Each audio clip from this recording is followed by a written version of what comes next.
everybody, and welcome to the Convocation Center, where we got some playoff basketball ahead of us as the California Vulcans take on the Slippery Rock, the Rock. And Nate, this is an exciting time of year. How are you feeling ahead of this game? I mean, I don't know about you, buddy, but I mean, it's been a very long season. I mean, going all the way back to the start of winter break when this team just started their home games, all the way up now almost into the beginning of March. I mean, it's just been such a long season, but I mean, for this team, I think this has been the expectation, and really, I think it's even been further than the expectation. I mean, not to overlook the Rock here tonight, but I think the Vulcans have their eyes set further on within the Atlantic Regional Tournament, but I mean, that is no excuse for this team to take the Rock lightly. I mean, we've seen it in the past. One of the 3 losses on the season coming up against the Rock at an away game, I believe, earlier here in January. It was a 72-89 loss on the road, and I think we're in for an exciting matchup here tonight. Yeah, it's going to be quite the exciting experience here as California was able to bounce back from their last loss and make up for it when Slippery Rock traveled here back on February 10th. Got the win 80-69 in a game that was full of foul trouble really for the Rock, and that's really what took them out of the game. So it's going to be interesting to see how the beginning of this game kind of translates to how last game ended. And obviously the Rock coming off a little bit of momentum, and the Vulcans coming off a little bit of a rest with Slippery Rock playing on Monday against Seton Hill and coming out of that one victorious on a game winner by number 1 Jomo Goins on the other side. And I mean, that's just such a difficult situation to assess, because on one hand, it's always nice to get more rest in, meaning that you're just more fresh going into your matchups. But at the same time, coming off of a big victory, I mean, that's a lot of confidence and motivation. As we look into our starting lineups here, Rock are going to be going off with their normal starting 5 as well. Number 1, Jomo Goins, the guard redshirted sophomore out of Washington, D.C. Number 2, LaShawn Lindsay, the forward senior out of Meadville, Pennsylvania. Number 3, Ike Herser, the guard redshirted sophomore out of Sharon, PA. Number 5, Maseo Austin, the guard grad student out of Sharon, PA as well. And number 11, Luke Howes, the guard redshirted sophomore out of Fairview Park, Ohio. This team is coached by Ian Grady and John Valeriano and Brad Henry. And on the other side for the Vulcans, head coach Danny Sankum, assistant coach Steve Bridgman, and Joshua McCrae. Got the starting lineup of number 0, Jermaine Hall, number 2, Bryson Lucas, number 3, Zion Collins, number 5, KJ McClurg, and number 13, Donald Whitehead Jr. We are set for the tip here where Bryson Lucas and LaShawn Lindsay will jump for the first possession of this playoff game here tonight. California coming out victorious. Whitehead with it now. Gives it over to Bryson Lucas. Lucas pump fakes to the corner, gives it back up to Whitehead. Whitehead over to McClurg. McClurg back up top to Zion Collins. Just moving the ball around. Whitehead pulls up for the deep 2, no good, and the rebound by Jomo Goins. Goins coming off that big game last game where he was able to score 12 of the Rock's last 15 points, making all 5 of his last 5 shot attempts, and really just pulling them to victory. So you have to see if they're going to go through him once again tonight. As Herster, the early 3, no good. Rebound by McClurg.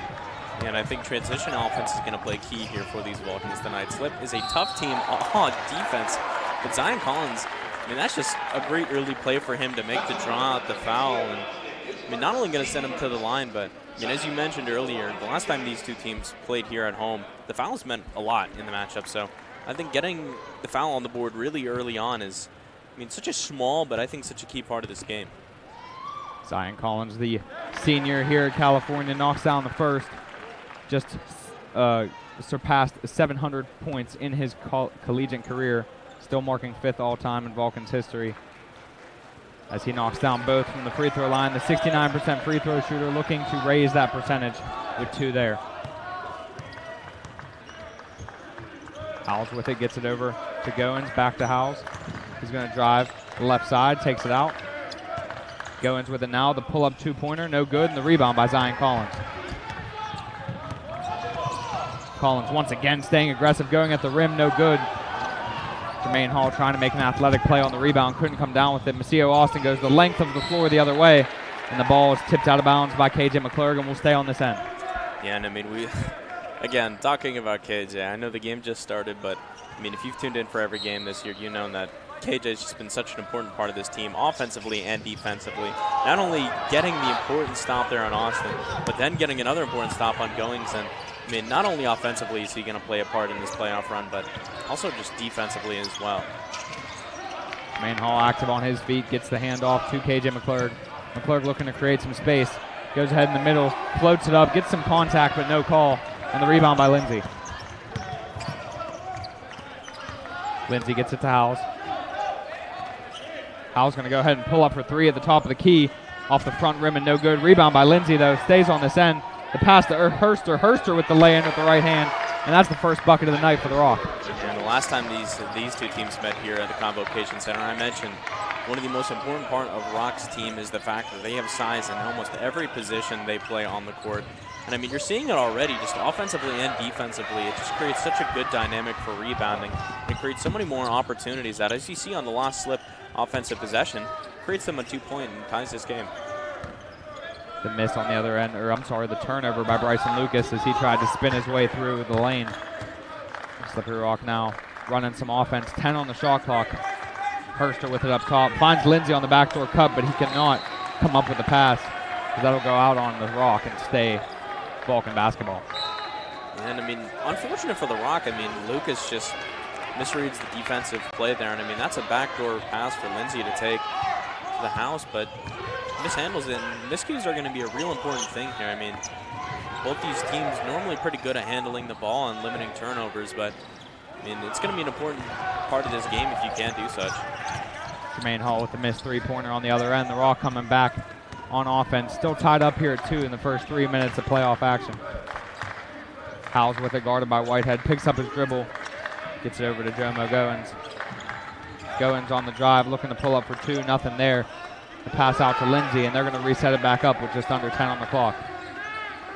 Jomo gets it back to Lindsay. The great defensive play by Jermaine Hall. Bryson Lucas, the spinning pass back to Bryson, and Bryson with the slam. What an amazing play there by the Vulcans for him to get in transition, be at the right place at the right time. But Maceo Austin with the answer on the other end, doing what he did last time and silencing the crowd.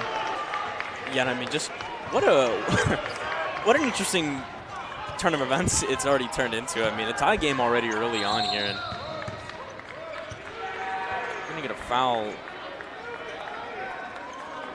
think that one's gonna be on Goins. Yeah, it looked like that was on Jomo Goins on the off the ball as KJ McClurg was trying to get open, just kind of being held a little bit over there. And you can tell the tensions are already getting high here on both sides.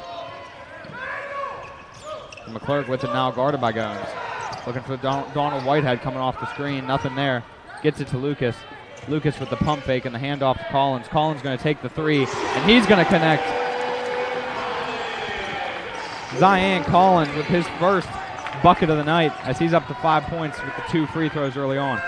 Yeah, and I mean, the three-point line has not been the greatest friend to most of these Vulcans here this entire season. So, I mean, finally being able to get the three-pointers that you want and that you need in these games, it becomes especially more important come playoff time.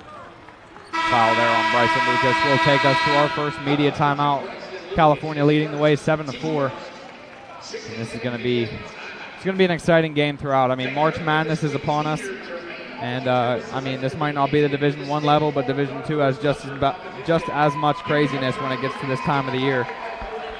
So you never know. Any team can win any night, and tonight's going to be exciting. Speaking of, we got the Atlantic Regionals coming up as well. More updated rankings coming for you. On the women's side of things, Gannon leading at first in the Atlantic, followed by Fayetteville State at 2, Fairmont State at 3, Lock Haven at 4, IUP at 5, your Vulcans at 6, Westchester at 7, Virginia State at 8, West Virginia State at 9, followed by Edinburgh at 10. On the men's side of things, you're looking at Gannon leading with your Vulcans leading behind them at 2nd, Charleston at 3rd, West Liberty at 4th, Millersville and East Stroudsburg at 5 and 6 respectively, Concord at 7, Lock Haven at 8, and finishing up with West Virginia State at 9 and Fairmont State at 10. And a good mix of PSAC teams within these Atlantic Regionals, and I think all teams that have a fair shot of really putting up a good fight when it comes to the actual NCAA playoffs. Yeah, we're lucky to be a part of this conference. So many highly talented teams and great players on both ends, and we're even seeing that tonight. Somewhat of a star-studded field, you could say. I mean, we've got a lot of guys here who can score, 15 to 20 points any night, any given night. About 7 or 8 guys on the floor right now, so it's going to be interesting to see who really impacts this game the most and which way the tides will turn. The Rock with it underneath the basket, the pass into Lindsay. He's going to look to back down the smaller Zion Collins. Collins trying to do the best he can to use his stature to his effectiveness. Looks like Bryson Lucas kind of pulled on the rim a little bit. And they're going to talk about this. Yeah, and I mean, Coach Sankum's getting upset about this, but I think I'm going to have to side with the refs on this one. I mean, I think that one's clearly a goaltend. It looks like Lucas was trying to go for the rebound, but grabs a hold of the net. And I mean, as far as I've always known in basketball, if you do anything to interfere with the net as the ball is in motion, that's going to be called a goaltend. So I believe that one is going to stand. Yeah, that one's going to stand as a goaltend. Interesting turn of events there as that ball was just hanging on the rim and Lucas going up for the rebound. Got kind of stuck in the net almost and just made the rim vibrate a little bit as Zion Collins, the fadeaway two, no good. One-handed rebound by Kirster. Jomo with it now. They're just going to pass it around the perimeter, see if they can get anything going on offense. Gets it over to Ike, who thinks he had a shot, but Jermaine able to come up with him on defense. Goins with it now. He's going to pull up for three at the top of the key. Off the back rim and no good. The rebound goes to Jermaine Hall. Hall with it now, crossing back and forth. Leaves his feet. Finds KJ McClurg on the wing. The three-pointer's too far and off the side of the rim. Theo Austin brings it down and finds Howes. Howes gets it up top to Herster. Herster going to take a deep three off the back rim and no good once again. And Zion Collins this time brings it down for the Vulcans. I mean, you're just seeing such a different dichotomy within these two offenses. The Vulcans mostly just trying to pass it around quick and play a quicker offense, while the Rock mostly just trying to slow things down. And I mean, if you notice too, they're beating the clock down almost every single time, down to 5-6 seconds. And it's creating an interesting dichotomy on these offensive possessions. The miss there by Bryson Lucas on the other end after he was able to create some space underneath the basket, but just not able to convert. California still holding a 1-point lead here. Austin with it now, the leading scorer on this Rock team. Gets it over to Herster. Herster on the drive to the right side. A great defense there by Jermaine Hall to avoid any kind of foul and allow Herster to not have an easy time going at the rim. And I mean, I don't know if you can see this visually from at home, but already, down on the court, we're starting to see. And I mean, even some of these players are starting to get a little upset here. I mean, there's some contact, and I don't think a lot of these players are definitely agreeing with some of the contact just going unchecked by the refs. Honestly, it's almost, in my opinion at least, it's a kudos to the refs, because come playoff time, you don't want to be the deciding factor of these playoff games. You want these guys to be able to go out, play their game, and may the better team win. And sometimes early on you have to set the tone, but you're also able to kind of be a little more lenient with each and every call. It's right there. Maceo Austin's three just barely nicks the front of the rim, comes up pretty well short. Running in transition, Jermaine Hall loses it out of bounds. It's going to come back the other way as we have some substitutions coming in for the Rock as Shiek Samora and Nick Kazaku come in for Slippery Rock.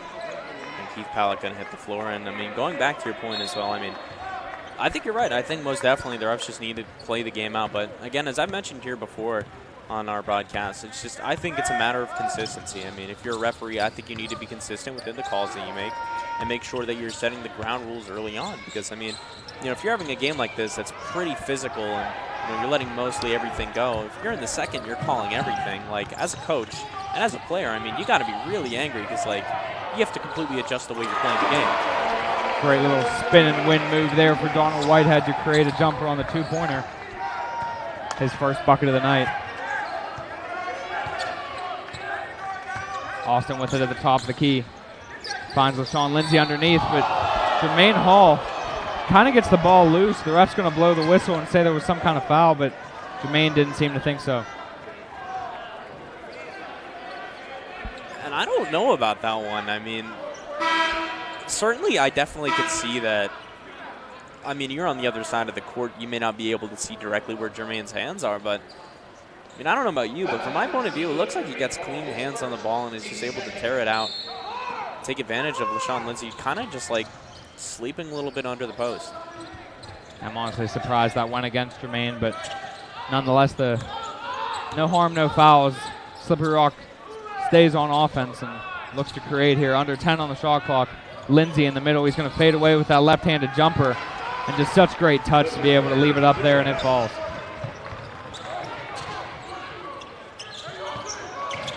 kind of losing around for the ball right now. Palick recovers it, goes in for the lay-in and the foul. Keith Palick gets on the floor and creates for his team as he draws the contact and finishes at the rim. And I mean, I always mention just how intelligent of a basketball player Keith is. And I mean, at first, it kind of goes the opposite. I mean, you look at him, kind of sets the screen, kind of takes his attention off the ball, and it looks like it's almost going to be a turnover. It's a good save by, I believe that was Jermaine Hall Jr. to get that one back into play.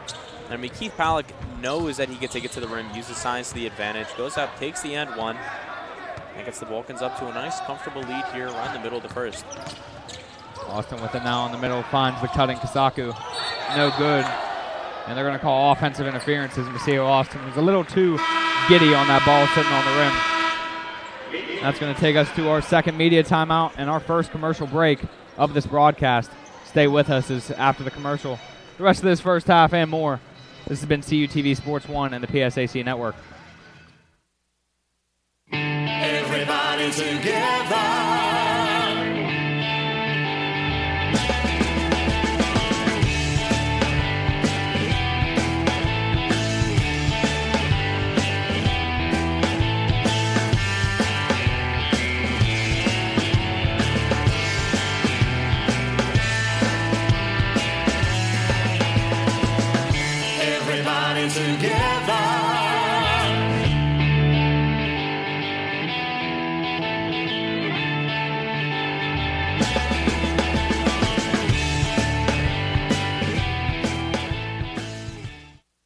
Every day, thousands of kids start vaping. So if you want to talk to your kids, you got to get it trending. I was just trying to get your attention. Could I just ask? Visit talkaboutvaping.org for tips on when and how to have the vape talk. Alrighty, welcome back, ladies and gentlemen, as we are here for the remainder of this first half after our little media break there. And 13-8 lead for the Vulcans. 8 minutes into this game, and I mean, not too much to say besides a little bit of back and forth, and you could tell the intensity levels are higher than normal.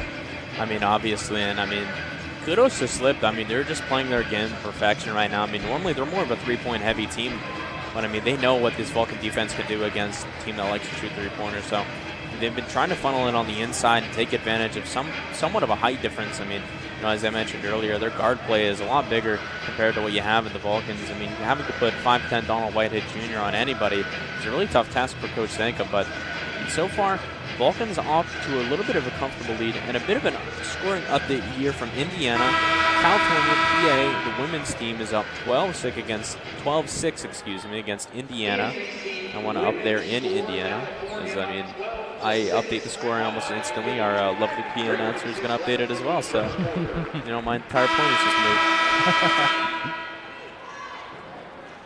Coming out of the second media timeout of the game, the Vulcans will have possession, and the pressure being picked up a little bit here by Slippery Rock as they're extending into a full court press. Interesting strategy, but they break it with ease as KJ McClurg waiting on the wing. Receives the pass, gets it back to Zion Collins. Collins now up top to Whitehead. Collins looking for it, gets the screen from Jermaine, finds Jermaine on the roll, but great defense there by Kazaku. Coming back the other way is the Rock.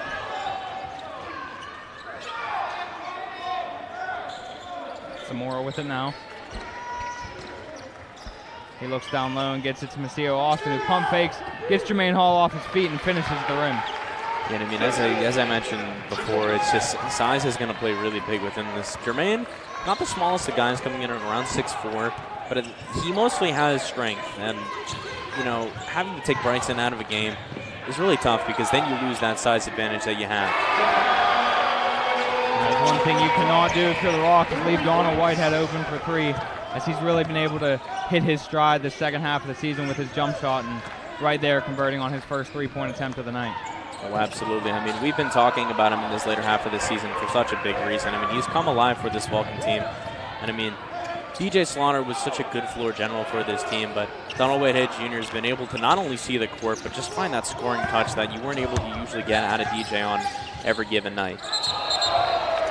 And they're going to call a travel there on Ike Hurst, as he was a little too quick for his feet. Vulcan's going to regain possession. Luke Howells And LaShawn Lindsay checking back into the game for Maseo Austin and Nick Kazaku. 16-10 in favor of the Vulcans. Just over 10 minutes to play in this first half. Consider a first quarter done. As Palak with it now. Looking down low, but the pass being deflected there by LaShawn Lindsay. He's going to go back the other way and lay it in for the 2 points. Yeah, and I don't know about that possession for Keith Palak. I mean, forcing a throw and defensively just trying to get up and block the forward pass. Just gets nothing, holds the ball. There's a back down the court for Lindsay, and I mean, that's just an easy bucket that for the Vulcans. You can't give up. Now we're up 4 here now. I mean, that could change very quickly. Zion trying to look down low to Palak, but Palak can't position himself correctly. Now only 6 seconds on the shot clock. The jumper by Jermaine Hall, no good. Keith Palak looks to go for the rebound, but they're going to call a foul on him trying to get in position. He's not happy about that one. Keith Palak, his first, team's third. I'd have to see that back because honestly I thought he positioned himself in a good spot, but obviously that could have been because of a little bit of contact that I wasn't able to see. And Palak now all of a sudden with his first foul on the board. And Coach Sankum, I think, already pretty aware of the situation here. And he's going to line up Antoine Arnett on the bench just to get some more of a defensive presence on the court. If I had to assume he's probably going to come in for Jermaine or maybe even come in for Keith and try and save him trouble of, even being in foul trouble. Zion Collins tries for the fadeaway jumper, no good. Coming back the other way is the Rock. Jomo Goins, the great spin move, gets in the lane, no good, and Jermaine Hall with another rebound. Whitehead with it now. Sophomore out of Hermitage, PA, gets it over to Palak, who gets it back to him. They find Collins on the wing now. Swinging it across court to Jermaine Hall, who puts up the 3. And nothing but Nile on there for Jermaine as he's able to connect from beyond the arc. And again, the three-point line, something that has not favored this team all year long, but 3 for 6 already here for tonight. I mean, from the field, not really treating them too well right now for the Rock. That's now 0 for 6, 0% for them. And KJ McClurg trying to go back-to-back with a 3, no good. And LaShawn Lindsay with the rebound for the Rock as they're running in transition now. Ike Hurster with it. They're going to slow things down as he gets it out to Howes. And Howes loses it on the great hands by Keith Palak. Dives on the floor, finds Whitehead behind him. The ball movement all around. Just perfection for the Vulcans as the jumper by Zion Collins left short. It's going to go off of Goins and stay on this end. And I mean, I know we were talking about this during the break, but it's odd. KJ McClurg scoreless almost the entire way through the first half, and I don't think I've seen this throughout the entirety of his career with the Vulcans so far. But I mean, if you think about it, going in the later half of this game, I mean, you need a guy like that to show up. I mean, he's been your leading scorer. He's one of the best players in all Division II. And I mean, I have to say something about him in a person wrong. I need you to just talk about things like that earlier, so he hears you earlier and starts to get it going. As KJ McClurg able to finish at the rim. Slippery Rock turns it over on the other end, and that takes us to our third media timeout. California with their biggest lead of the night, 21-12, up by 9 here. And I mean, just an electric atmosphere here in the Convocation Center, even with it being the middle of spring break. I mean, I think that's the most surprising part. We have a decent crowd right now, and I mean, before the game, I know I said for a fact that I was not expecting this. I was expecting maybe a crowd of, I don't know, 50, 60 people, but I think we're in the comfortable triple digits right now, and it's nice to see that we got a good mix here of people coming down to watch the Rock and a good crowd for the Vulcans as well. And one thing that is for sure that we'll be rooting for tonight is potentially Gannon losing in their game against IUP over on the other, or on, I guess, on our side of the bracket. But if Gannon's able to lose the rest of the weekend, we'll be hosted here at the Convocation Center in California. So, I mean, something that we would all love to be able to be a part of here in California. But IUP definitely a tall task at hand. I mean, I'd like to assume that once this broadcast is wrapped up here, I think all of you should all head over onto the PSAC Digital Sports Network and get a little bit of taste of what's happening in the East as well, because the winner of Westchester and Lock Haven will play the winner of the 2 opponents here tonight, Slip and Cal.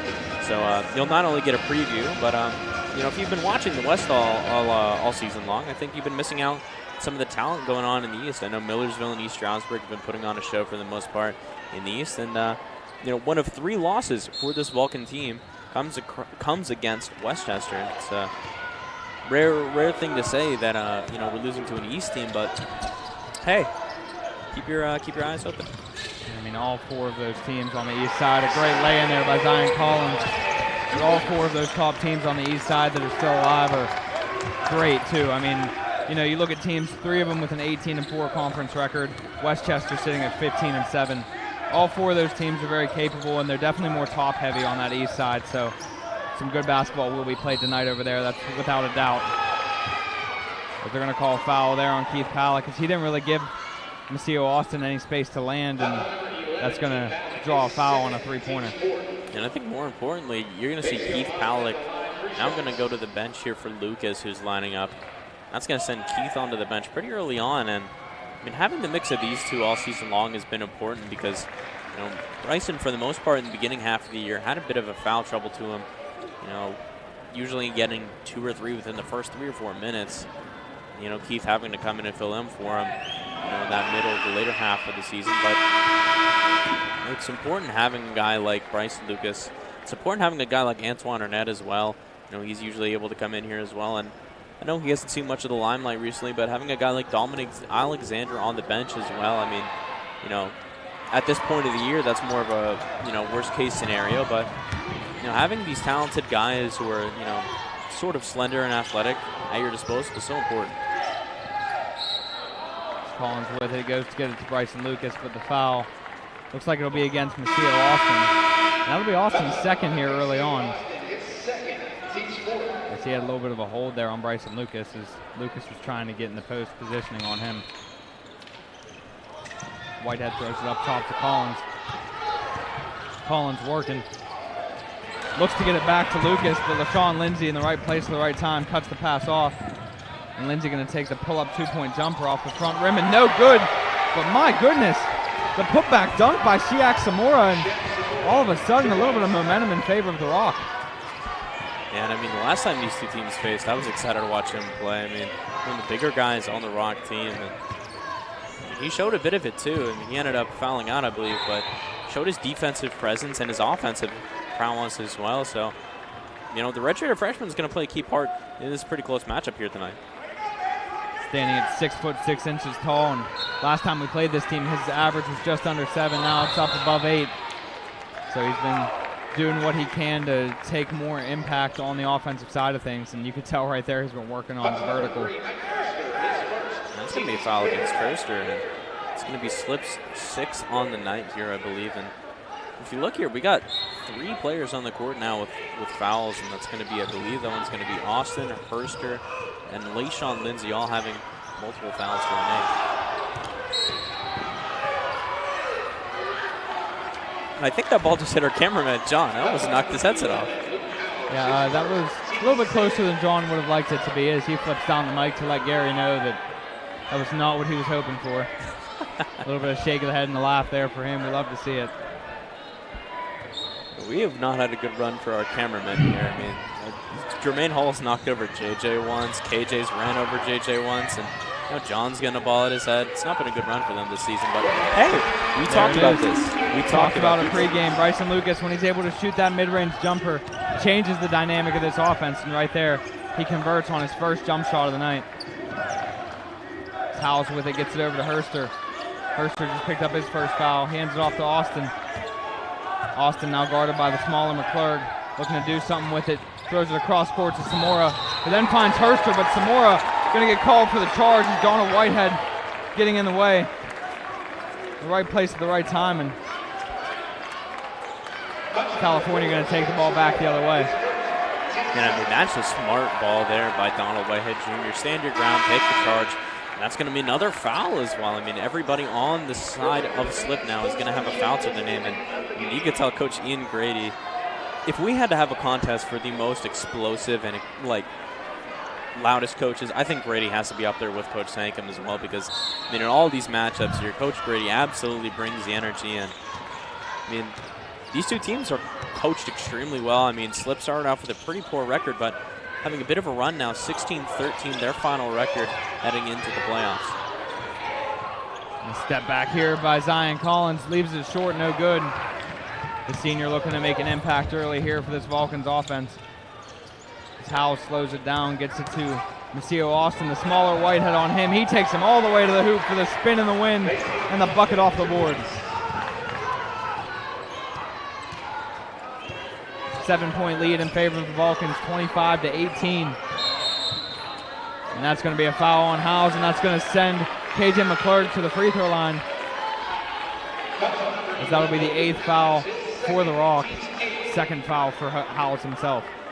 And, you know, I swear that we're almost getting a repeat of what we saw last time these two teams faced off. Because if you remember, in the first half, it was plagued by fouls for the Rock. It was just over and over again, these calls going in favor of California. And in the second half, really there was only one starter left on the court, that being Maceo Austin, who was able to do much of anything, keep the game semi-close. First free throw by KJ McClurg was good. Second one good as well. Something else the Vulcans have been able to do so well in their previous matchups with Slippery Rock is hold Jomo Goins accountable and not allow him to do anything really on the offensive side of things. Last time they played him only scoring 9 points.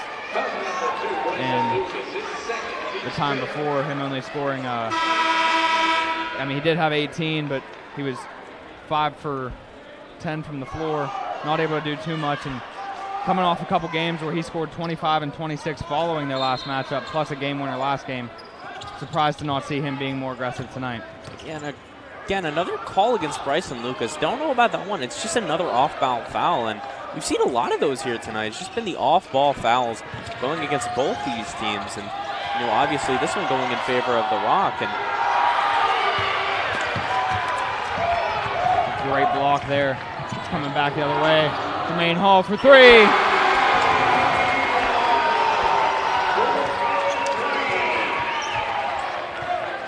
What a reaction from the crowd as Jermaine Hall capitalizes on the block by Zion Collins, brings it back the other way and knocks down a 3 from the left wing. Biggest lead of the night for California at 12. Zamora for 3. No good, the rebound by Hall. Donald Whitehead in transition, finds Antoine Arnett. He puts it up, creates some contact, and he will go to the line for 2. And Coach Grady going to get a warning here from the referee as well to stay off the court. He's got to calm down. I think the referees are already starting to get a little bit tired. And I mean, something noteworthy here, looking at the line stats, 0 for 8 from the three-point line for these Rock players here tonight. It has not gone in their favor at all. And I mean, you look on the opposite spectrum of things, 4 for 8 for the Vulcans. From the line, it's created such an important dynamic in the way this game's gone so far. California women's team up 24-12 right now. 6 minutes left to go in that second quarter. Playing some defense, they must be over there, as Indiana with only 12 points in the first 14 minutes of context there. A little bit of controversy here as the refs were kind of talking to Coach Grady over there and slowing down the game. Fans letting them hear it. Antoine Arnett connects on the first of 2 free throws. Jomo Goins and Kazaku come back into the game for the Rock for LaShawn Lindsay and Zamora. Yeah, and I mean, Lindsay already on 3 fouls as well, and 9 fouls for the Rock here so far with 4:20 left in the first. And that's going to be both made for Antoine Arnett. I mean, you're already seeing how important the foul play is here tonight, even though, again, the referees have mostly let the play go on and just let it be a competitive basketball game. Theo Austin on the drive, and they're going to call a blocking foul now against Antoine Arnett. He wasn't able to slide his feet quick enough to get in position. Like you said, I mean, the refs have been letting a lot of things go, but at the same time, Slippery Rock finds themselves in foul trouble already. And you have to think with them having some action earlier this week on Monday, they might just be trying to play a little more physical. Get California off guard a little bit as they have a couple more days off than the Rock does. Maceo Austin's mid-range jumper, no good. Jermaine Hall picking up all the rebounds tonight for the Vulcans. He's going to run the length of the floor, find KJ McClurg on the wing for 3. California with a 17-point lead, and that's going to cause a timeout by Coach Ian Grady. And a push. I believe that one was Suzaku who gave a bit of a push to Palick. And again, you can see the frustrations on Coach Grady's face. He is not happy about this game at all so far. He's still chirping. What a great play and sequence of events there by the Vulcans. They were able to make a block on defense, starting with Zion Collins, led to a Jermaine Hall 3, and then right there, just a great defensive possession overall. Jermaine Hall gets the rebound, runs the length of the floor, finds McClurg on the wing, who nails the 3 in transition. And all of a sudden, the tides have turned in favor of the Vulcans, who now have a 17-point lead over the Rock. And you know, all I have to do is say KJ's had a quiet night, and suddenly, he erupts and makes some important plays for this offense. I mean, 2 for 5 here for tonight, but already 7 points and 3 rebounds as well. And defensively as well, showing up on the court as well. You got that tip on Maseo Austin's basket, I believe, during the first or second offensive possession. And then a good contest as well. And I mean, overall, McClurg's just been able to show off his defensive prowess here tonight, where he's been lacking a bit in the offensive department. And I mean, you got to give credit to the Rock as well. I mean, even though they haven't been able to hit the shots from the three-point line, they've still been playing good offensive basketball. I mean, that's a tough task to ask when you're going up against the number 8 country and or number 8 team. Number 8 country in the team. Hey man, it's playoff basketball. We've been doing this for like 5 months now. Give me a break. March Madness hitting us a little bit differently here in California. Slippery Rock so far shooting 29% from the floor at 8 for 27. California 12 for 26 at 46%. And so far, like you said, Slippery Rock just 0 for 8 from behind the arc. Not really getting anything going shooting-wise.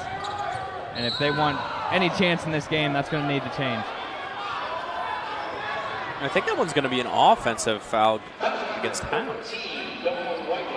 No, okay. And they actually are going to call the reach-in or the block maybe on Donald Whitehead. And that is going to send House to the free throw line, who's now limping a little bit with his left leg. The starting point guard for this team, that's not really what you want to see if you're Coach Ian Grady. It's actually probably a good thing, too, that they did call the defensive foul. Because, I mean, dude, if they called that defensive, or they called that an offensive foul, I think Coach Grady might have quite literally thrown a chair on the court. Howes connects on the first. And he's really limping hard as Coach Grady might have to bring in a sub. He looks like Samora might be heading to the scorer's table. I mean, this team does have plenty of guys that can handle the ball. I mean, Ike Herster, Maseo Austin, Joe Mogones, and then now even Samora. They're all able to handle it just as well, but got to hope the House is okay. Maybe he can get that rubbed out a little bit so that he can get back into action here in the PSAC playoffs. To this point, California dominating here in this first half, 35-20. And just kind of broke this game wide open with a couple threes and defensive plays on their end.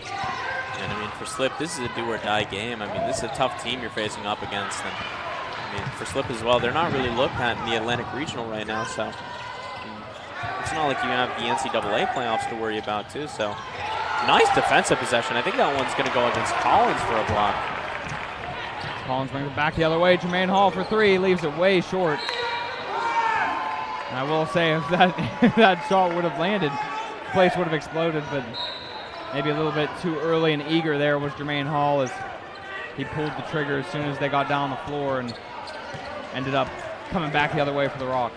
And I mean, if my snail memory serves me correctly, I believe he did have McClurg open in the corner as well. So, I mean, just takes the contested 3 as well. And it's something about this team that's just made it so tough for them is just been taking contested shots where it's not been needed. And importantly, KJ McClurg going to draw another foul out. And I mean, I think we've talked about it all season long. There's nobody better in Division II basketball drawing out fouls than KJ McClurg. He's so talented at being able to do it. And even more impressively, just getting back up and being able to take the shot. And to be fair, I'm kind of hoping that, you know, this game turns around in favor of the referees, because the last thing you want is anybody saying that the referees gave California a win. But when you're up 15 points, I mean, there's a lot more than just whistles that are going your way. As it seems like California's able to get to every loose ball first, to every rebound, and they just seem to be out physicaling the Rock in every aspect possible to this point as McClurg knocks down the first of 2 free throws. 82% free throw shooter on the year. Leading scorer in the PSAC. You've got to say that at least once a game. He connects on both there and increases this lead.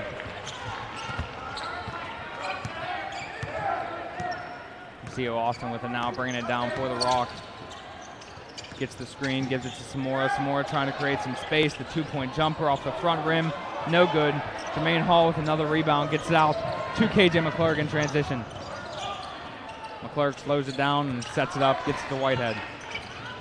Whitehead over to Arnett. Arnett moving around a little bit, looks inside, finds McClurg under the basket, and he converts on the two.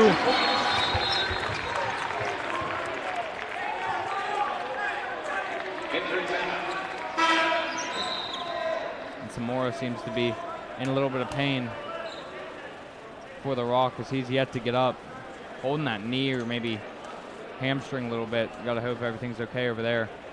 It doesn't look like he's in too much visual pain. If anything, it may just be a cramp. He's going to step off the floor here, and I believe Howes is going to check into the game for him. And Howes is banged up too, so you have to wonder, you know, it's kind of the best of a not so healthy world there, as both Howes and Samora kind of battling lower body injuries, and I'm not sure who the next guy up for Slippery Rock is, but they don't seem to go too deep in their bench at this point in the season.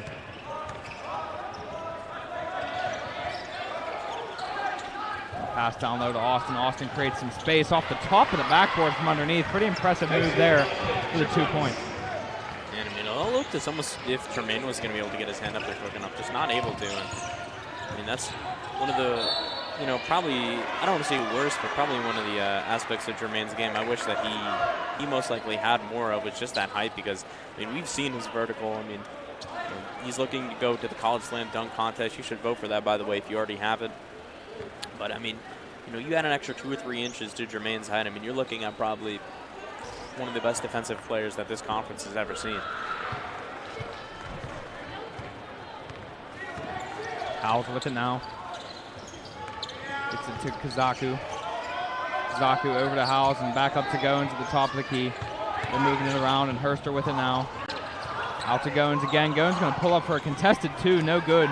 Jermaine Hall's just been a magnet to these rebounds tonight, as he seems to be the person every single time down the floor. So McClurg going to pull up for 3.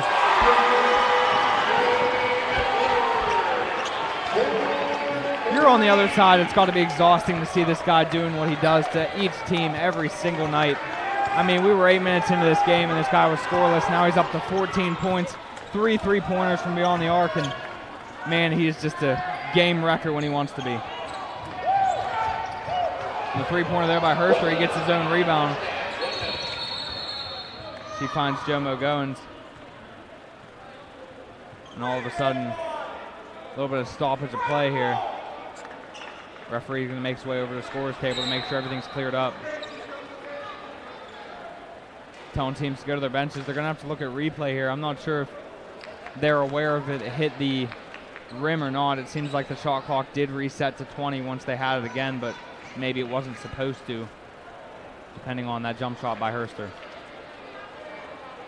And I know our sports info director, Matthew Kuyper, probably isn't too happy either, because I mean, normally they only want them going for replay when it's like, you know, a foul, if it's, you know, a shot clock type thing. So having to pull it up for a shot clock type thing at the end of the first, I don't think he's going to be too happy about that. But, you know, I don't think the scorer is giving this game credit. I mean, yeah, the Rock are down 20, which is insane to say, but, I mean, it's absolutely looked like a close game just visually. I think just really the benefit goes to California being able to shoot the ball from beyond the arc. I mean, at this point, Slippery Rock 0 for 9. California 6 for 11 from beyond the arc. I mean, that'll get you an extra, you know, I mean, that's 18 points right there. If you're counting a 3 in comparison to a 2, that's 6 extra points. And, you know, every point counts in this sense. And you were talking about earlier, California, the 3-point ball hasn't been too friendly to them, but nonetheless, it's been friendly tonight. As the shot clock changed to 6 seconds now, down to 5. And they're going to have to force up a jumper here as Maceo Austin off the rim, and no good. Whitehead with the rebound. Whitehead going to call a timeout as soon as he gets across half court. It's a use it or lose it kind of situation there with that timeout. As, like you said, 20-point lead here for the Vulcans in this playoff game. And I will say, you know, I expected a lot of things. I didn't expect this. No, but absolutely. I mean, I think we both expected a much tighter game score-wise heading into the half. I will say Monday's contest against the women's against Seton Hill, the halftime score was 45-23, and then California kind of was sweating there towards the end to keep their lead, ended up only winning by 5, so anything could happen, especially this time of year. Slippery Rock could come out of the gates in the second half, swinging, and you got to hope so if you're a fan of competitive basketball, because as of right now, California is doing whatever they want out on that floor. Yeah, and speaking of the women's, California up 27-24, and I remember in that post-game conference too, I believe you were the one who asked the question, how do you look forward to IUP on Wednesday? And if I remember exactly what Deja Terrell said, she wanted to, quote, crush them. And I mean, so far she's putting up a bit of a performance. 13 points, 5 rebounds, 1 block for her as well in 17 minutes. And, two teams with a very exciting season. What a great pass there by Jermaine Hall to a backdoor cutting Donald Whitehead. And the foul is going to go against Nick Kazaku.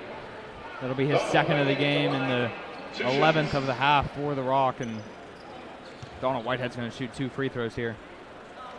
And I mean, that's 11 fouls now here for the Rock. 3 for Lindsay, who's been having to sit on the bench here for a bit. He's been leading the team in rebounds, assists, and steals tonight, but obviously having to sit out, just in trouble for fouls. And if you look at the rest of the team too, Massenio Austin, Luke Howes, and Nick Kazaku now all sitting on 2 as well. And I mean, as a coach, that's really tough to game plan going into the entirety of the second. That's 20 minutes of play while you're still down around 20 points. And, I mean, one miscue by one of your players, and you probably have to take him out and worries of being in foul trouble again. I mean, on top of all that, you have Luke Howes limping on that left leg, and Samora still over at the trainer's table trying to get his leg stretched out. So you're battling fouls, you're battling injuries, and you're battling a 22-point deficit. Looks like they're going to hold for the last shot. Less than a second shot clock and game clock differential. So they should be able to hold for the last shot. Luke Howes going to put up a 3, no good. The tip up off the back rim, no good. Mateo Austin puts it up with a buzzer, and that won't fall either. And that'll take us to halftime as California would double the score of the Rock. 44-22, a big lead for the Vulcans, as we'll be right back for the second half here on the PSAC Network and CUTV Sports 1.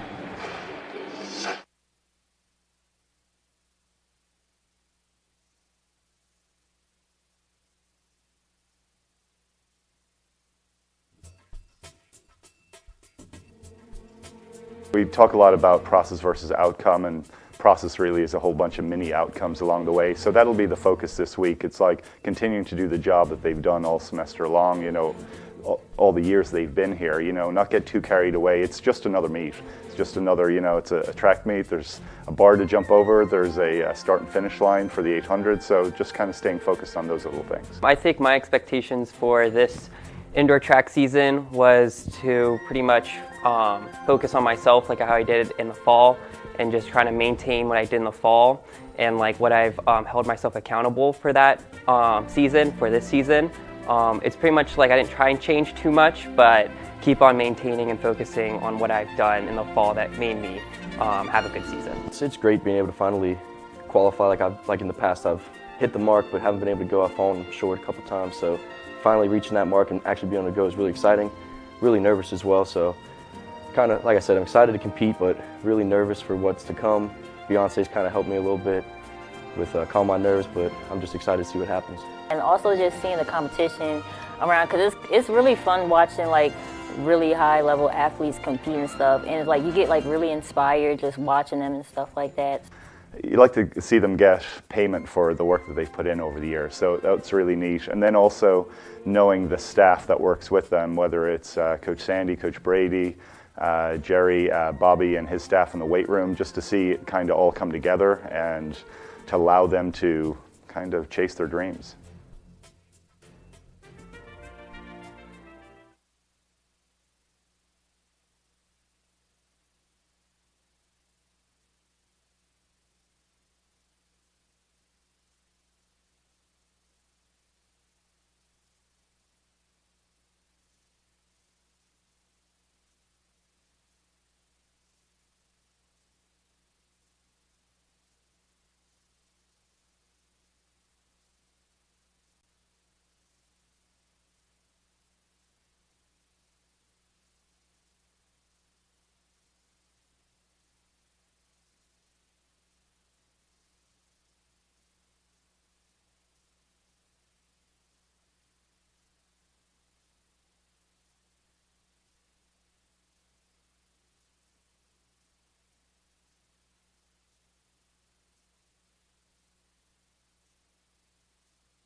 Hello, ladies and gentlemen, and welcome back to the second half here in the Convocation Center for tonight's playoff matchup between the California Vulcans and the Slippery Rock of the Rock. And just an interesting first half there. Doesn't feel like a 22-point game, but California's been able to get their lead to as high as this much. And, I mean, just an interesting first half really there. No, absolutely. And, yeah, I mean, as you said, this has not felt like a 20-point lead for the Vulcans right now, but I feel like all season long, none of these tight games for them have felt like you know, they've been these big leads. You know, in most cases they have been. In most cases, usually the Vulcans end up running the score up to at least a 15, 20-point lead at halftime. But, you know, normally these teams come to play here in the second half. And, I mean, if you're the Rock, this is a really tough challenge ahead of you. I mean, not only are you facing, you know, the number 8 team in the country, I mean, you're not only facing the best scorer in all of PSAC and, you know, top 10 arguably in all of Division II. I mean, you're doing that with now LaShawn Lindsay on the bench. You're doing that with 3 other players with 2 fouls, Say Lawson on 2, Luke Howes on 2, and Nick Kazako on 2. And you're also going with very little confidence. I mean, this is a team that shot 0 for 10 from the 3-point line and 9 for 35 from the field. And just for perspective, the Vulcans shot 6 for 11 and 14 for 29 from the field. Yeah, I mean, Slippery Rock with 6 more shot attempts, but 5 less makes. And, I mean, adding on to your point, not only do you have a 22-point deficit, not only are you playing the number 8 team in all division basketball, not only are some of your players in foul trouble, but you also have Luke Howes and Samora coming off of somewhat serious injuries. I mean, we even saw Howes at halftime there still limping. He's limping right now walking over to the inbound. So, and then you look over at the bench, Samora's over there stretching his legs. So you have a not fully healthy team. You have a not fully loaded team with all the fouls that are going on. And, I mean, you look at Jomo Goins. He 12 of the last 15 points in their first-round win over Seton Hill. And to this point, Vulcans have held him scoreless. He's 0 for 6 from the floor, 0 for 1 from beyond the arc, 2 turnovers. And, I mean, the Vulcans just doing everything they can to gain control of this lead. It's going to be hard to see this tides turn so much to get Slippery Rock back in this game. And, I mean, absolutely. And, I mean, having Goings not get going is, I mean, a big problem here, too. I mean, he's meant a lot to this team.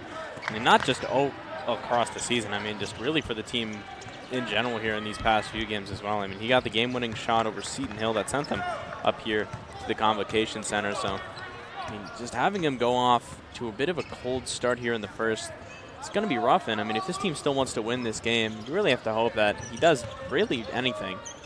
And this Kareem Jabbar, a little sky hook there from Bryson Lucas as they get the first basket of the second half, increasing their lead to 24 now. Somewhat of an almost travel there from Howes, and he goes to the lane, and he's going to get fouled by Lucas, and that'll be Lucas's 3rd foul of the game. Yeah, and I mean, I know these are just home fans yelling for it, but a good point you're going to have to look for now is, you know, Howes is kind of having to keep his leg a little more stiff because he's been limping. So, I mean, when he tries to take a spin move like that, I mean, it's going to be tough for him to maintain control and keep both of his feet on the ground without having to, you know, obviously travel like that. So, I mean, not only as a referee, but I mean, also as a team, you're just going to have to make sure that you're taking that into account on the defensive side of the ball. I mean, not only is he limping, but his hand is constantly on that hamstring as well. So you have to wonder. I mean, I guess a 80% Luke Howes, the coach must think, is better than anything on his bench right now because they've only gone 7 deep, and the 2 6 deep actually, and the 2 to play a lot have been hurt with Howes and Samora. As KJ pulls up for 3 off the front rim, no good, and the tip out by Zion Collins. Great play there to keep the possession going. As Whitehead going to go ahead and pull up in front of Howes' face. No good. The rebound goes off the floor, and Jermaine Hall with it now. A little bit of extra effort here from the Vulcans to get some second chance points possible. On the roll there by Bryson Lucas, and he finishes with authority at the rim, slamming it down with both hands off the pick and roll with Donald Whitehead. And I mean, more importantly from that possession is something we have rarely seen all season long is the offensive rebounding. I mean, you look at the early to mid-season, it's something that this team had non-existently. And I mean, heading into this final stretch, heading into the playoffs, it's something they started to get a bit more out of Jermaine Hall Jr. and Keith Palak and Bryson Lucas. But finally, you get a possession where it just comes up big. And I mean, one thing I think if you're Coach Sankum now, I think you just got to let Donald Whitehead off the leash and try and take advantage of a bit of an injured Howes here tonight. The rebound advantage 27-19 in favor of the Vulcans as they're doing their best job both on offense and defense. Bryson Lucas just kind of has to let Herster go there to avoid picking up his 4th foul, and he does exactly that as Herster gets the 2-point lay-in. Whitehead finds Collins. Collins on the left wing now, gets the screen from Lucas. The bigger Lindsay on him now. He asks for the screen again from Bryson. Nothing there. He's going to go ahead and give it to Bryson in the post. The guard, Maceo Austin, on him. He's going to take him to the lane. No good. And the rebound by Austin. Yeah, and I mean, that's just good defensive post play by Maceo Austin. Easily able to read what Bryson's trying to throw at him. And that's just an important stop for the defense of the Rock that they're going to need here. And I mean, Lucas was also calling for that foul. Thought he was going to be able to get something out of it. Zion Collins on the drive. He's going to finish with the left hand on the left side and give the Vulcans their 50th point of the game. Scoring all around here for the Vulcans tonight as all starters with over 6 points. Maceo Austin with it now. He's going to go ahead and turn around. Gets it to LaShawn Lindsay in the corner. Lindsay for 3 off the front rim. No good. And the Rocks stay cold from outside the arc. And the pass over is intercepted by McClurg. The Vulcans running back the other way. Jermaine Hall takes it out of Whitehead's hands. Finds Whitehead on the wing for 3. Donald Whitehead connecting on another 3-pointer. Increasing the lead to 27 here in this PSAC quarterfinal. The whistle from the referee, if you were curious, was just to fix the net, and it brought in some substitutions. As Howes checks out of the game, Samora checks back in for the first time since his injury, and Kazaku checks in as well, along with Antoine Arnett for the Vulcans. And I mean, Antoine been a bit quiet offensively here tonight, but I mean, personally, I don't know about you, but I'm just as fine with that. I mean, he's shown up defensively, and you know, Coach Sankum screaming may not say otherwise, but he's done solid so far in his own end. You can tell the trust Coach Sankum has in his team as Bryson Lucas still out there with 3 fouls. And a little 3-pointer there from Nick Kazaku as he's able to connect on his first bucket of the night from beyond the arc. And all of a sudden, that's the first 3 of the night in general for Slippery Rock as they're now 1 for 15. McClurg puts up the 2-point jumper, 2-point lay-in, my apologies, and tries to create some contact. Nothing there. It's going to come back the other way for the Rock. Austin bringing it up for Slippery Rock now with their point guard Luke Howes on the bench, trying to get that looks like hamstring or something kind of worked out over there on the training table. LaShawn Lindsay lowers the shoulder, no call though, and all of a sudden they're going to call foul on the rebound, and that's going to go against McClurg. That'll take us to our first media timeout here in the second half as California building on their lead, 53-29 to this point, 24-point deficit for the Vulcans. A little bit of cushion here for them, but like we've said, you know, it's March Madness. You never want to take anything lightly, and you know that any team that's here involved in playoff games, or whether it be the PSA tournament or PSAC tournament or the NCAA tournament, they're always going to play their hearts out. I mean, there's seniors on each side that know that this could be their last game on a collegiate basketball court, and they want to take as much advantage as they can and try to keep their season and their careers going. So you never know. I mean, like we said, on Monday we had a little bit of a scare here at the Convocation Center as the women's team was up 45-23 at halftime, 22-point lead, same as the men's today. And all of a sudden, Seton Hill was able to storm back in that second half, cut the lead as low as 2, ended up losing the game by 5. But nonetheless, they put up a heck of a fight in the second half, and Slippery Rock's going to have to put together some kind of run here in the next couple minutes if they want any chance of doing that. I mean, you look around on this team, they are a young team with Ike Herster and Jomo Goins, both being redshirt sophomores, 2 of the biggest playmakers on this team to go along with Luke Howes as well, and then Samora with as a redshirt freshman. But then you look at Maceo Austin, leading scorer on this team, 17 points a game, 7 rebounds. He shot over 360 shot attempts this year. The graduate student doing everything he can to keep his career going here at Slippery Rock, and for good reason, as they've kind of turned it around this season and been the team that, you know, nobody really wants to play if they can avoid them. And I mean, our good buddy Nate on the broadcast taking a little of a break here for photos, but he always talked about he didn't really want to play Slippery Rock today because, you know, they beat us once, so they know what it takes to beat us. They're a hungry team. They've had a really good second half of the season.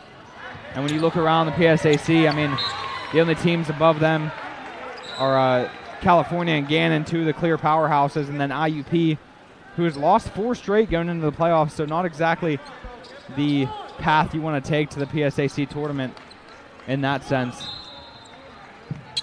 As Jermaine Hall calling everybody up, gets it to Bryson Lucas in the fast break. He's going to lay it in. Some kind of a mind game trick there by Jermaine Hall to call everybody into the backcourt and open up the other side, as Bryson Lucas had good positioning, almost like a wide receiver on a defensive back, able to position himself to catch it and lay it in transition. As LaShawn Lindsay goes ahead and drives the lane, extends the arm, and Bryson Lucas sells the call to get the charge against LaShawn Lindsay. That'll be his 4th of the contest, as he continues to struggle to stay on the court against this Vulcans team, constantly fighting foul trouble. Donald Whitehead with it now. The Vulcans up 24 points, 55-31. The backdoor cut by McClurg. He puts it up, and he does get fouled by Goins, who kind of reaches around the body, ties up the arms, and now McClurg going to go to the line. We're hearing a lot of complaining from the Slippery Rock side of things, as they're not happy with some of the foul calls, but when you're down 24, there's got to be more than just foul calls that are going your way. As number 34, Max Stouch, going to check in for the first time in this game. Max Dauncher, I apologize. The redshirt freshman from Sharpsville, PA, looking to get going here and kind of give them a little something with LaShawn Lindsay now in foul trouble. And really the only other big man that's come off the bench for them so far to this point has been Nick Kazaku, and he's only 6'4", so nothing crazy there. Macio Austin's got to play more of the guard position, handle the ball and shoot it like that. Can't connect there, though. Jomo Goins puts up another shot, no good, but Kazaku finishes with the tip-in on the right side. Goins continues to struggle in this game for the Slippery Rock, as he is 0 for 8 from the floor, 0 points. Held scoreless after scoring 12 of the last 15. And once again, Bryson Lucas has just been absolutely all over the place tonight, as he slams it home, and he's up to 14 points for this Vulcans team. Kazaku gets it over to Samora. Samora gets the screen. He's going to take the 3 off the front rim and no good. Donald Whitehead gets the rebound, throws it deep to Bryson Lucas. Samora tips it out of bounds, and it'll stay on this end.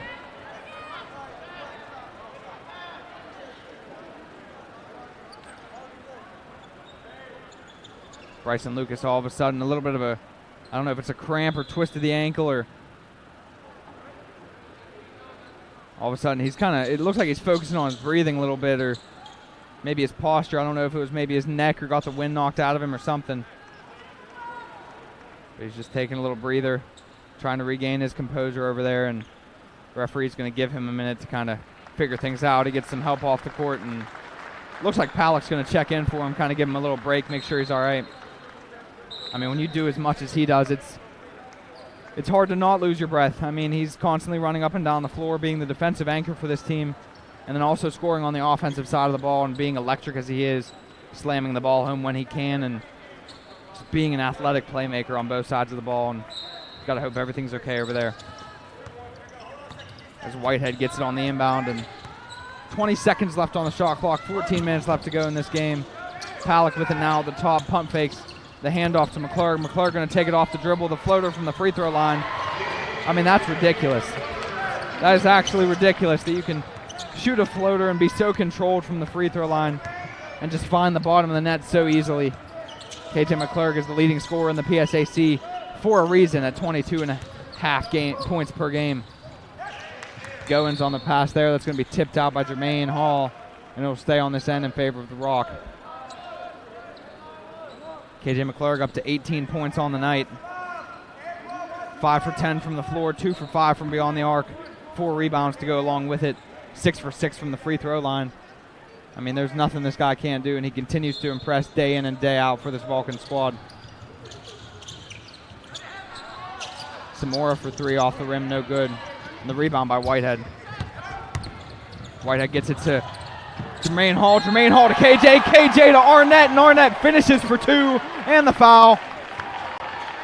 California is up 30 points in the quarterfinals. Antoine Arnett looking to make it 31 as he has an opportunity to make this a 3-point play.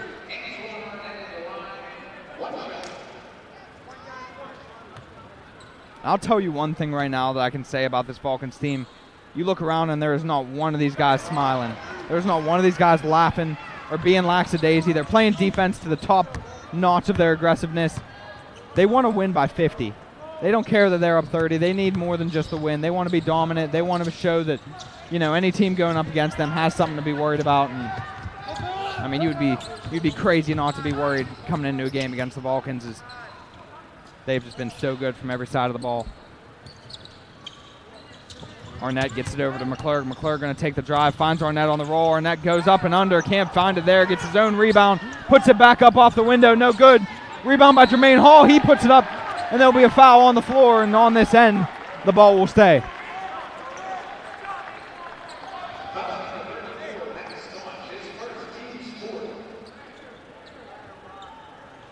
Big shout out to the Brooks family and the crew watching in Kentucky, as we kind of had a chance to talk to family members there that were able to make it up for the game, and I want to give a little shout out there, the family of Eli Brooks on the team. And we always want to give a big shout out to anybody listening on the call. We appreciate you always. Little student run organization we got going on here, and we appreciate you putting up for every little miss shot or miss quote that we say here on the broadcast, but we appreciate you guys to no end. Also going to give a shout out to KJ McClurg's father, who I just ran into at halftime and had all the praise in the world for what we do here at CUTV, and there's nothing we appreciate more than hearing the appreciation of you guys. So thank you very much for that. As we continue here in this playoff game, California up 31 over their rival, Slippery Rock. And the pass into Palick here. He's going to post up and do the post hook. Hangs on the rim for 3 bounces but doesn't fall. And the rebound goes to the Rock. Jomo Goins going to pump fake and take it to the rack. Gets it out to Nick Kazaku, who cannot hit the 3. The rebound once again by Jermaine Hall, and the foul against the Rock. Jermaine Hall is up to 14 rebounds tonight for this Vulcans team. If you want to talk about a player that does not want this to be his last game, you have to point to Jermaine Hall. Sure, he's not shooting the lights out tonight. 2 for 6 from the floor, 2 for 4 from beyond the arc. But he's not shooting a lot. His sample size is small, and that's not his game. He knows he's not the go-to scorer on this team, so he'll take what he can get. But at the same time, when you're able to pull down 14 rebounds and 11 of them being on the defensive side of things, I mean, you're going to be beneficial regardless. As the deep pass there, almost Tom Brady-like. My God, what a block by Jomo Goins as he runs the whole length of the court with Donald Whitehead and is able to use his athleticism to his favor as he sends it off the board. Pulls up for 3 to kind of capitalize on the defensive play. No good, though. And the rebound coming back to the Vulcans. The feed from Whitehead to Jermaine Hall. Tries to finish with the left hand. Cannot convert, but he does get fouled, and he'll go to the line for 2. Coach Sankum checking in on his man, Jermaine, as Jermaine kind of took a big hit, hitting into the basket after the lay-in. Coach Sankum and Jermaine go way back, and I was able to talk to him about that a little bit in the senior send-off that we did that should be uploaded here any day now on CUTV YouTube, Sports 1. But it was a really good conversation that I got to have with Jermaine, and he stressed the importance of his relationship with Coach Sankum. I mean, Jermaine 6 years ago was being recruited by Sankum when he was coaching at Wheeling. And then all of a sudden, Sankum decided to make the move over here to California, told Jermaine, hey, want to get in the car and come with me? And Jermaine said yes, believed in everything Sankum had going on, regardless of, their lack of recruits. Him and Zion Collins came in not knowing what to expect, and now here we are 6 years later at the end of their collegiate careers, and I mean on the best team possible as they're 25-3 on the year, 19-3 in conference play, and absolutely blowing out Slippery Rock here in the quarterfinals, 66-33 as they're up 33 points. They have double the amount of points of the Rock. A lot of that goes to Coach Sankum and the preparation he puts these guys through week in and week out. And I mean, when you have such a talented team, all you have to really do is contain them and make sure they're practicing correctly and proficiently, and you're going to get results like this. And that's why this team is almost, I don't want to say looking ahead because you never want to look past anybody, but definitely looking ahead towards regionals and the NCAA tournament. And the miss there by Keith Palick, and it's going to come back the other way as Howes comes down with the rebound, gets it up to Goins. Goins still unable to find anything on the offensive side of things. I mean, it has to be beyond frustrating for him. He's now 0 for 10 from the floor. Still scoreless after that heck of a game he had the other night that probably felt like one of his best memories he could have had. But nonetheless, that last play takes us to our second media timeout, our first commercial break of this half. We'll be right back here on CUTV Sports 1 and the PSAC Network.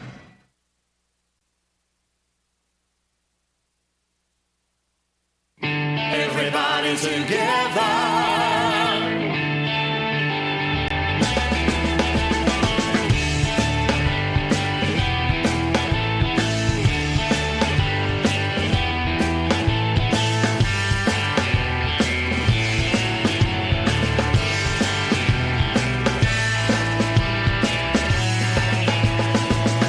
Everybody together.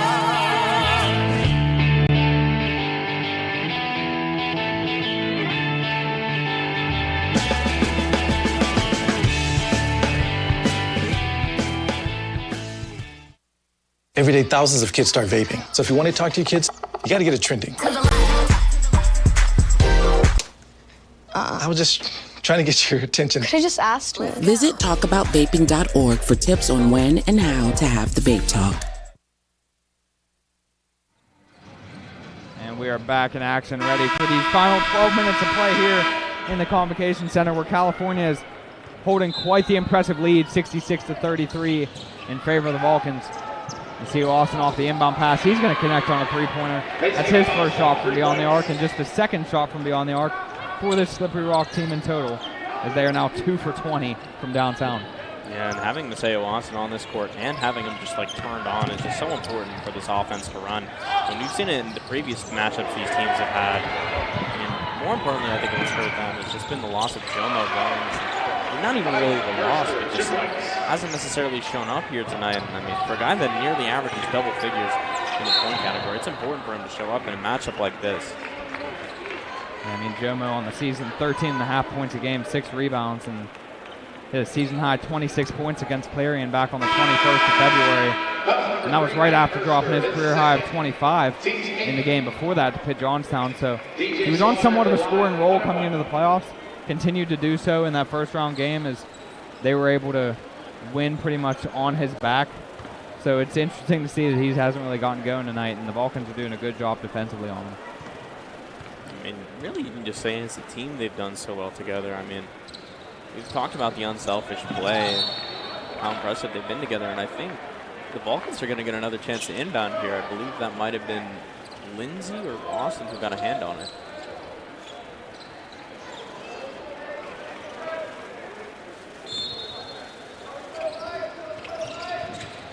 Pass into Zion Collins.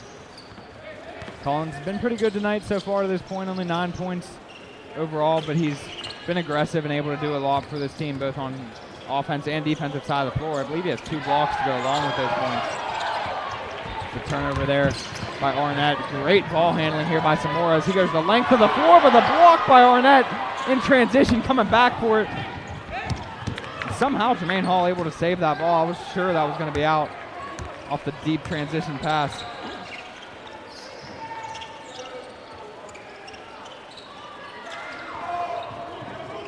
Pass over to Arnett at the top of the key, and the steal there by Jomo Goins. Zamora going to find Goins, and Goins finally going to get on the board with a transition lay-in. I mean, personally, that's the field goal, but I mean, the first points of the night coming with 10 minutes left as you're down 26 points. And, I mean, it's not even a really good bucket. It's a wide open layup. That's a team got a sucker, and I think that's going to be Slaughter. He was trying to call for the timeout, but the refs aren't going to give it to him. All of a sudden, the refs may be trying to make this game. Slippery Rock's gotten a couple calls going their way, and seems like the momentum is switching a little bit. It might be too little too late. I mean, a 26-point deficit in 10 minutes is not an easy thing to accomplish, so you have to see if they're going to be able to make something out of nothing here. Maseo Austin finds Zamora. Samora with a down low pass to Goins, and Goins starting to get going as he makes his last 2 shot attempts underneath the rim. I mean, cuts the lead down to 24. They were up by as many as 33. And this is a 9-0 run right now for the Rock, so you never know. As Jermaine Hall with the unselfish feed to Bryson Lucas, who lays it in for 2, and he's up to 16 on the night. And I mean, again, just going back to the unselfish passing of this team, Coach Nakem has just created a system, and I believe that's going to be George Austin's 5th. Oh my goodness. I think you're right. Theo Austin has just fouled out of this game, and much as I hate to say it, that could be the last time he walks off the basketball court. Graduate student for the Rock. I mean, out of Sharon, PA. That's got to be disappointing on his end, especially on a charge. McClurg just always doing what he has to do to take a charge. Theo Austin finishes the night with 15 points, and I mean, it's got to be upsetting for him. 17 points a game scorer this season. Season high of 27 twice, and the graduate student might have just seen his last play on the court in a green jersey. There's the lay in there by McClurg to extend the lead to 28. And Goins doing what he's going to have to do the rest of this half, and he shoots for 3, converts on it, and he's going to have to continue to do that possession after possession if they want any chance in this game. Now playing the aggressive defense as well, trying to get Whitehead Jr. a little bit out of his comfort zone. That's going to stop this offense. I mean, what a great passing sequence there from McClurg to Lucas. And, I mean, this is looking even tougher for Slip now the further we go in. It's like you want to pick your poison. If you want to press full court and play aggressive defense, we're going to beat you with our eyes and just make the right pass, find the open guy, and get the easy 2. And that's what they've done the last 2 possessions with a lay-in by McClurg and now a lay-in by Bryson Lucas, who readjusted very majestically back there. Whitehead with it now. He's going to find Hall. Hall looking around, finds Bryson Lucas down low, who then finds Collins. The reverse lay-in, no good. Lucas with the rebound, puts it back up and in.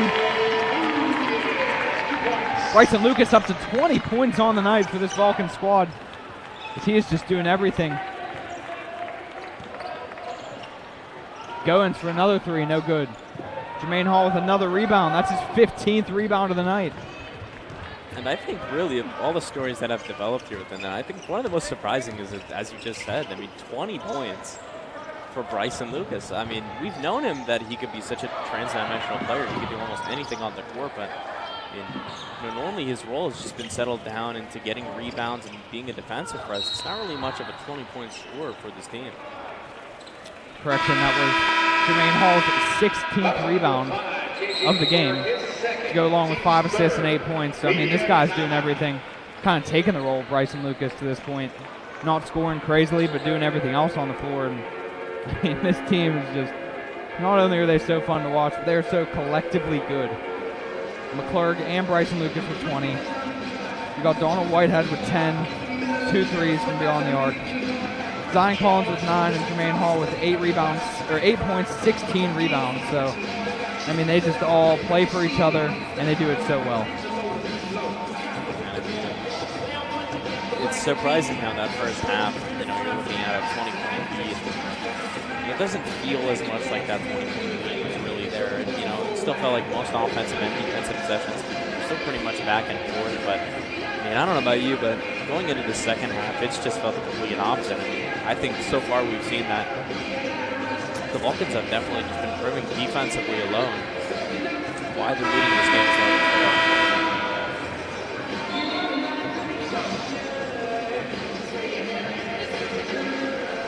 Coming out of our second to last media timeout of this quarterfinal matchup, California still with a 29-point lead.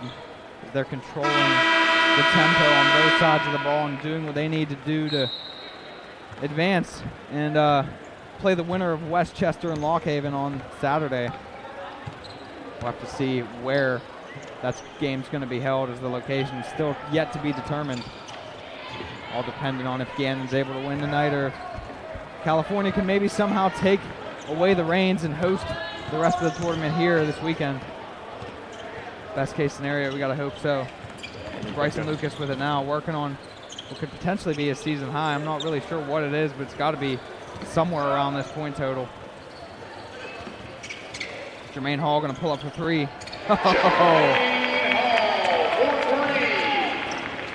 I tell you what, all of a sudden, it's not looking too great for the Raw because California seems to have an answer for everything they bring at them.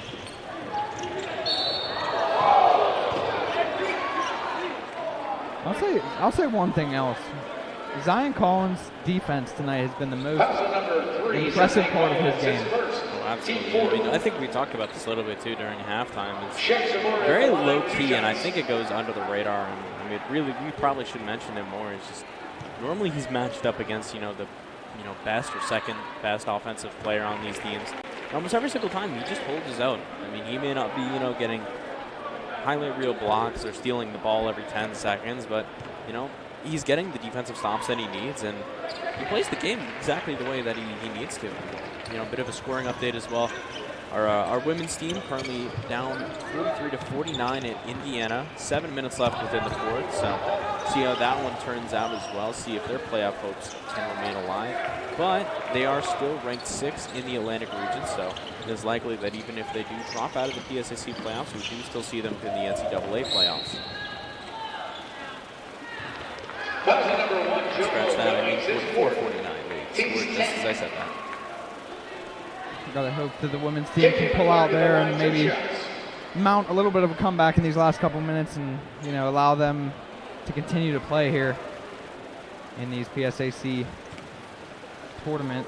But, when you look at this side of the floor, there's nothing to worry about here. We got 6 minutes left to go, a 31-point lead, and this Vulcans team is doing everything they can to punch their ticket to Saturday's matchups. McClurg connects on both free throws. He's up to 22 points tonight. Jomo Goins now with it. Pass it to Samora. Samora's going to lose it and all of a sudden go out of bounds.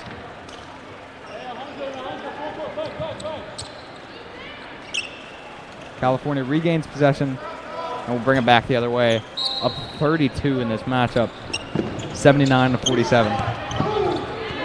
Not a great pass in by the Vulcans, but they do regain possession. All of a sudden, there's a 3-on-2. KJ McClurg pulls up from the wing, no good. Rebound goes to Lindsay. And you look on Slippery Rock's side as Ike Herster lays it in for 2. Both Jomo Goins and LaShawn Lindsay with 4 fouls on the Rock, and Maceo Austin already fouling out. I mean, we talked about at the beginning of the game how that was going to dictate a lot of this game, and it did exactly that as Donald Whitehead gets fouled on the drive to the rim, and he's going to make his way to the free throw line for 2 shots as we're already in the double bonus. And a scoring update as well from the East. This game relatively just started at 7 p.m., but East Stroudsburg down 17-19 at Millersville. It's an interesting dynamic between 2 very tough teams to play against. I mean, I've had the fortune of being able to watch many of the Eastern games, having to keep my focus here on the West, but I can tell you for a fact that Millersville is a pretty tough defensive team, and East Stroudsburg themselves, that's just such a good physical team. I mean, you look at that roster, and almost every single one of those guys looks like they probably could be out on the football field for East Stroudsburg playing like linebackers. So I think regardless of the winner of IEP Gannon, I think that's a very tough matchup for either of them heading forward. Ike Herster, 3-pointer, no good. The rebound by Zion Collins. They're running in transition now. Collins going the length of the floor. Can't make the lay-in. Jomo Goins with the rebound. Now they're going to go back the other way, and Goins throws it way too far ahead. As Samora almost going to run through the door. I'll tell you what, he's lucky like a fire alarm or something didn't go off. Now that door's stuck open. Way to go, buddy. I was actually convinced that he was going to run through and just leave and the fire alarms would start to go off. I truly thought that we were going to get an alarm going off in the middle of a game because of that, but luckily... Yeah, that just keeps things interesting, man. Just, keeping us on our toes. Sometimes the crowd falls asleep, especially in a 32-point blowout like this, and got to keep them on their toes in any case necessary, so... Back on the other end now, Vulcans with the ball. Arnett with it. He gives it over to Hall. Hall in the corner. Passes it to Collins. Collins at the top of the key. He's going to work a little bit with the ball on the floor. Puts it up with the left hand. No good. And oh, my goodness. Jermaine Hall almost with the putback dunk of the year trying to get his name. Samora's just going to look through the tape, too. I mean, he is running through things here tonight. That leg looking a little healthier than it did in that first half after that injury as he's full speed ahead. And how about this is we have Caden Hanna checking into the game for the Vulcans pretty early. Once again, this is kind of what happened in their last game of the season against Edinburgh, and now 5 minutes left to go, and Coach Sankum going into his bench. Yeah, and I mean, like I said in that Edinburgh matchup, too, I do love to see Caden Hanna back out on the floor. I mean, if you were watching this team last year, too, and their run they made through the PSAC playoffs, he was such a key, important part to this roster, being able to get rebounds, just be a tough presence on the inside of the paint. And good for him. He's going to get an easy 2 points on the board as well. I know that all the guys love him, and guess who else is going to get to see some time here? We're going to get Dalman Alexander lining up. Caden Hanna can now say that he has scored in a PSAC tournament game. Regardless of what the stipulations of that are, he was able to do it. And now on the other end, I think that was Samora, I believe. Yep, it was, for 3. Cuts the lead down to 31 with under 4 minutes to play. Bryson Lucas with the handoff to Arnett. Arnett putting the ball on the floor, going to go ahead and shoot the mid-range jumper. No good there, and the rebound goes to Samora. Samora's a redshirt freshman, so plenty of time for him to make the leap that he needs to do. So he's going to be a player to watch in upcoming years for the PSAC. It's DJ Slaughter with it now. Coach Sankum giving him the orders to pull it out, and they're going to set things up. And I'd like to note, too, that was Jermaine's 17th rebound of the game so far here tonight. I mean, he's just been absolutely so impressive here on the board tonight. And I would mostly say on the offensive end of the ball. I mean, I think, like I mentioned earlier, I think this team lacked a lot of the offensive rebounding ability. And, I mean, he's proven to be wrong and more here tonight. I mean, 17 rebounds along with 5 assists as he's been facilitating the ball so well on backdoor cuts and in transition that, I mean, it's just been a great game from Jermaine. He's got another double-double with 11 and 17 plus the 5 assists. And, I mean, yeah, like you said, it might not show up so much on the stat sheet because he's not putting up 20, 30 points, but he's putting up a lot of other numbers that you need as well. Stroudsburg taking the lead between the matchup between them and Millersville now, 25-23, and as I mentioned, that's going to be such an important matchup because, I mean, whoever wins out between IEP and Gannon, I mean, those are 2 extremely tough teams coming out of the West half to face. On the women's side of things, California down 48-52 to Indiana, up at KCAC in Indiana. Deja Terrell with 20 points on the night. Sure, this is not the way she wants to go out, and I'm sure she just wants to keep putting up a fight as much as she can. And she wasn't able to be on that team that won the championship last year, so I think she's got a little bit of a personal hunger in her to try and go and get that win for herself and for the rest of her team. And I'd like to think that this team here on this court here tonight also is, eyeing the same thing. I mean, not necessarily the lineup of players that are on the court now, but I think the team itself has their aspirations relatively high. I will say, even though Deja wasn't really on the court for that team's PSAC tournament run last season, she does credit that as being one of her favorite memories of her high school or basketball career here. In college. As she was just so happy for her teammates and still being a part of the program. In general, she might have been redshirted and hurt, but nonetheless, she was still there day in and day out. And she credits that to being an awesome experience, and I'm sure they want to continue that this year. So we got to hope that last 4 minutes of that game go in the favor of the Vulcans as they are down 4 with that much time to play. And that's going to take us to our last media timeout. And we're going to go ahead and send it to commercial break one final time. It's California up 29, 83 to 54. And we'll be right back on CUTV Sports 1 and the PSAC Network. Are you a Penn West California student looking to get involved in media? You have 2 great choices, and for both, all majors are welcome. CUTV is the home for Vulcan sports. Be a part of 80-plus live games both home and on the road. We're looking for announcers, camera operators, graphic operators, and much more. There are also opportunities to develop your own shows. Go to our YouTube page, CUTV Sports 1, and see all of the content. WCAL Radio gives you the opportunity to play your music and develop your own show. Be heard locally over the air in a 40-mile radius and worldwide online. That's 91.9 FM, Power 92. SAI Media of CUTV and WCAL. Get out, join up, be seen, and be heard.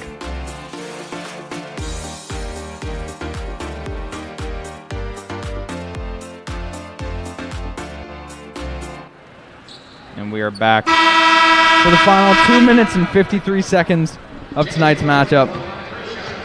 We got some benches out here tonight for the rest of this game, as score is a little too far-fetched for the Rock to make this a game again. Jalen Goins is at the line for 3 after getting fouled on the jump shot. And I mean, I think this really just comes down to a multitude of factors. Like, I think the biggest one just being the foul trouble. I mean, 3 players on the side of the Rock having 4+ fouls. Jomo Goins with 4, LaShawn Lindsay with 4, and Maseo Austin fouled out a little bit ago with 5. And then at least 4 players, too, with 2 fouls as well. And just going along with that, too, the three-point line has also just been the bane of Coach Grady's existence. 4 for 26 here for tonight, and most of those three-pointers coming near the middle to the end of this second half, as most of these bench players are coming out. So not really a good showing for this Rock here, and what is likely to be their last game of the 23-24 season. LaShawn Lindsay trying to get some extra shots up, as he's a senior, so this will be his last game on the floor in green and white. So he's just trying to make the most of what he can do here. And DJ Slaughter with the mid-range jumper, not something we often see, but it's good to see. I mean, and he's going to go ahead and check out right away. He just drains a jumper right back to the bench. High fives from his teammates, and he's ready to hit the showers for the night, as California just absolutely pulling on a dominating performance for their school. 86-54 the score now, and somewhat of a standing ovation for the seniors of Slippery Rock, and well-deserved, as they've really put together a pretty good season here, coming back after a tough start. And I mean, we may be a California broadcast, but I mean, basketball is just as human as we are. So I mean, definitely got to give it a shout out to the guys like Maseo Austin and LaShawn Lindsay. Both of those likely to be their last time on the collegiate basketball court. So they've led this team through some real highs and some real lows, and it's sad it had to end this way. But I mean, what better is it than to be able to play basketball as long as you have in life? They were able to secure the team's first playoff win since the 2017-2018 season. So, I mean, they've been 6 years without a playoff win, and this year, great finish there by Dalman Alexander, but this year they were able to at least win a playoff game and do a little something, make some noise in the PSAC, and, good for them, especially after the start that they had, to be able to finish 4th in the PSAC and just do what they can to, compete night in and night out. They have a lot to be proud of this season, for sure. And we're going to have Eli and Andre Brooks lining up here to check in. I mean, shout out to Mr. Eli Brooks' father, who came down and talked to us before the game, complimented us. That family from pretty far away in Kentucky, so it's not a real easy trip for them to make. So they made a nice 8-hour trek, he said, out here, as we're going to get an injury stoppage of play here. That is something you hate to see this late in the game. Just over a minute left, the game being way out of reach. The last thing you want to see is anybody getting hurt. And he has to sit down. I don't know if he's maybe... He's grasping at that ankle. I mean, I could tell you from previous ankle injuries, too, when you're, like, down, and you're... Oh, that's not a good one for him. Gotta hope everything's okay over there, but...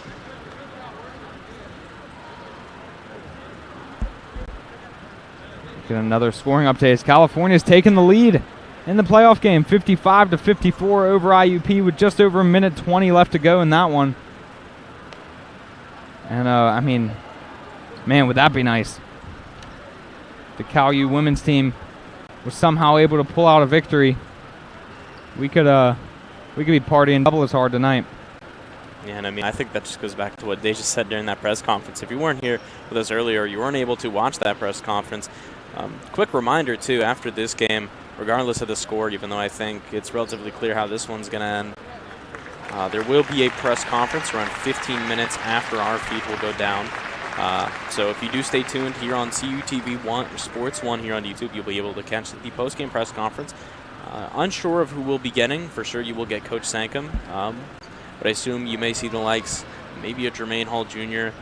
and a Bryson Lucas. That's going to be my guess here for tonight. But a point I was going to make before the unfortunate injury here, I mean, it's just so good for Coach Senkum to get these young guys on the court here in the playoffs, because that's so important to building a winning program, is being able to not only see success, but then able to get your young players to get success too. Because I mean, getting these guys in on the scoring and getting them in on the fun this early on, it's going to build something within them here for this program. So, I mean, for Coach Senkum, it's not only about this program that he's built here.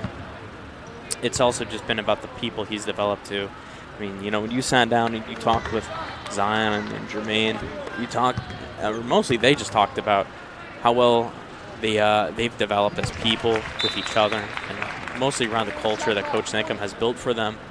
And, it's been a beautiful turnaround for this team that, I mean, just before Coach Senkum took over was, you know, not anywhere in the position that they are now.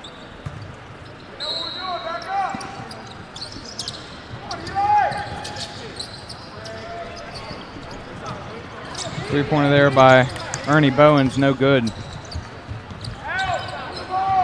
Vulcans with it now. They're just going to move it up the floor and kind of take some time off the clock. Just under a minute to go here. Goins for three, no good. Or Goins, my apologies.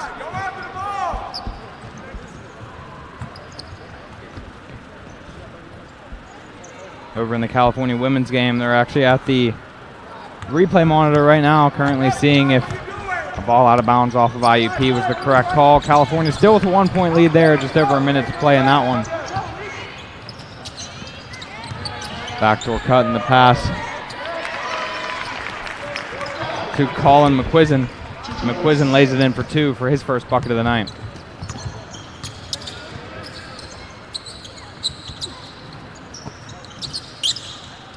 Brennan Singleton, three off the board. Gives the MJ shrug like, hey, I'll take it. He's now scored in their last two games. And I mean, I think a pretty bad scene here on the Slippery Rock bench. I mean, not only adding insult to injury, the fact you're going to lose here.